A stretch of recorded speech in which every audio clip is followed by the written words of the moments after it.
अफ्रीकी देश केन्या ने उग्र प्रदर्शन और हिंसा के बाद नए टैक्स बिल को वापस ले लिया है। केन्याई राष्ट्रपति विलियम रूटो ने स्टेट हाउस से बिल को वापस लेने की घोषणा की है। केन्या ने मंगलवार को नए टैक्स बिल के खिलाफ हजारों लोग सड़कों पर उतर आए थे। वे संसद के बाहर लगे बैरिकेड्स को पार कर अंदर घुस गए, जहां सांसद बिल पर चर्चा कर रहे थे। इसके बाद प्रदर्शनकारियों ने संसद में आग लगा दी। इस दौरान पुलिस की फायरिंग में 5 लोगों की मौत हो गई, वहीं करीब 31 लोग घायल हो गए। न्यूयॉर्क टाइम्स के मुताबिक इस प्रदर्शन में ज़्यादातर युवाओं ने हिस्सा लिया। संसद में हिंसा के दौरान सांसदों ने एक अंडरग्राउंड टनल के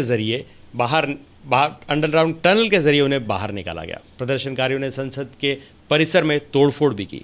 वहीं केन्या में मौजूद भारतीय दूतावास ने भी नागरिकों को सावधानी बरतने की अपील की है। भारतीयों से कहा गया है कि बेवजह घर से बाहर न निकले और हिंसा वाली जगहों से दूर रहें।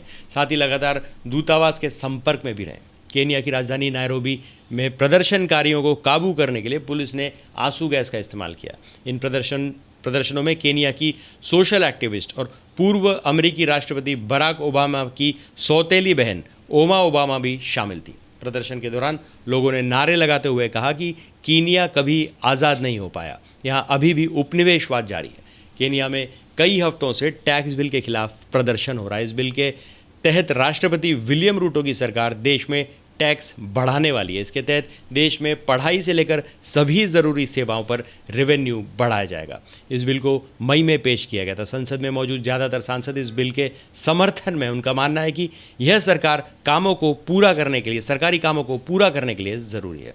रेवेन्यू बढ़ाने पर होने वाली कमाई के जरिए सरकार देश में सड़कों का निर्माण, स्कूलों में टीचर्स को हायर करना और किसानों को फर्टिलाइज़र के लिए सब्सिडी देने जैसे काम कर पाएगी। वहीं देश के ऊपर कर्ज का बोझ भी कम होगा। सांसदों के मुताबिक अगर बिल लागू नहीं किया गया तो सरकारी संस्थाओं में काम ठप हो जाएगा। मंगलवार को बिल पर हुई वोटिंग के दौरान 195 में से 106 सांसदों ने इसके पक्ष में वोट किया। केन्या के नागरिकों का कहना है कि नए कानून की वजह से अंडे, प्याज और खाना बनाने के तेल जैसा ज़रूरी सामान भी महंगा हो जाएगा। इसके अलावा सरकार गुड्स और सर्विसेज पर भी टैक्स बढ़ा रही है। ऐसे में जनता के लिए 2 वक्त तक खाना भी मुश्किल हो जाएगा। प्रदर्शनकारियों ने आरोप लगाया कि राष्ट्रपति रूटो 2022 से सत्ता में, उनकी सरकार लगातार भ्रष्टाचार करती रही है। सरकारी फंड को सही तरीके से इस्तेमाल नहीं किया गया। विरोध के दौरान प्रदर्शनकारियों ने रूटो के इस्तीफे की भी मांग की।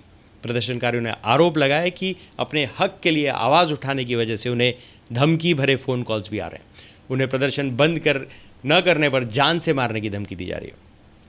वहीं देश के दक्षिणपंथी संगठनों ने आरोप लगाया कि सरकार अपने विरोधियों को किडनैप कर उन्हें टॉर्चर करती है। वहीं प्रदर्शन को देखते हुए राष्ट्रपति रूटो ने देश में सेना को तैनात करने की घोषणा की है। एक टीवी एड्रेस के दौरान रूटो ने कहा कि कुछ खतरनाक लोगों की वजह से आज देश को भारी नुकसान उठाना पड़ा है। हम इसके लिए जिम्मेदार लोगों को कड़ी सजा देंगे।